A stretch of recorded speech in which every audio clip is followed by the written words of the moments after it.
मनोज जरांगे पाटलांनी मराठा आरक्षणासाठी आरपारची लढाई छेडली। आरक्षण घेतल्याशिवाय मुंबईतून हलणार नाही अशी भूमिका जरांगेंनी घेतलेली होती। मात्र जरांगे पाटलांच्या मागण्यांवर फडणवीसांनी कायदेशीर तोडगा काढला।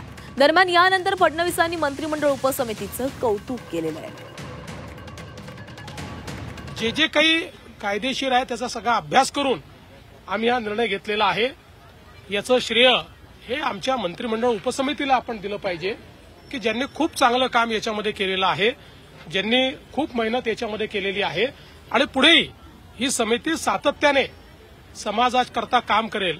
मी एक गोष्ट आपल्याला निश्चितपणे सांगतो, मला दोष दिले, शिव्या दिल्या तरीही मी समाजाकरता काम कालही करत होतो, आजही करतो, उद्याही करत राहील।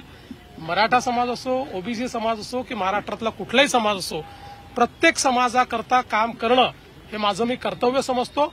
त्या कर्तव्यात कधी शिव्या मिळतात, कधी तुम्हाला फुलांचे हार देखील मिळतात। मला असं वाटतं की आता साखळी उपोषणाची आवश्यकता नाही।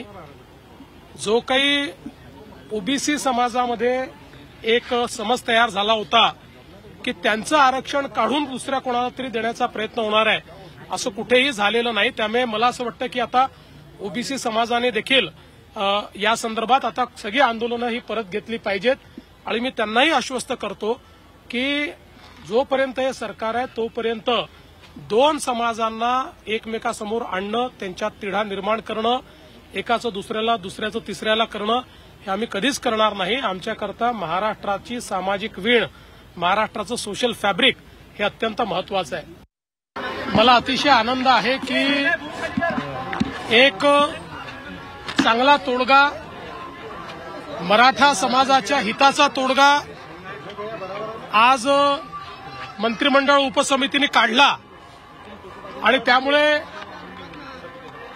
जे काही उपोषण चालू होतं ते उपोषण आता संपवण्यात आलेलं आहे। पहिल्यांदा तर मला श्री राधाकृष्ण विखे पाटील जे या मंत्रिमंडळ उपसमितीचे अध्यक्ष होते आणि मंत्रिमंडळ उपसमितीतील सर्व जे प्रमुख नेते आहेत त्या सर्वांचं, आमच्या मंत्र्यांचं अतिशय मनापासून अभिनंदन करायचं आहे की त्यांनी सातत्याने बसून एकेका गोष्टीचा अभ्यास करून, मोठ्या प्रमाणात चर्चा करून त्या ठिकाणी हा मार्ग काढलेला आहे।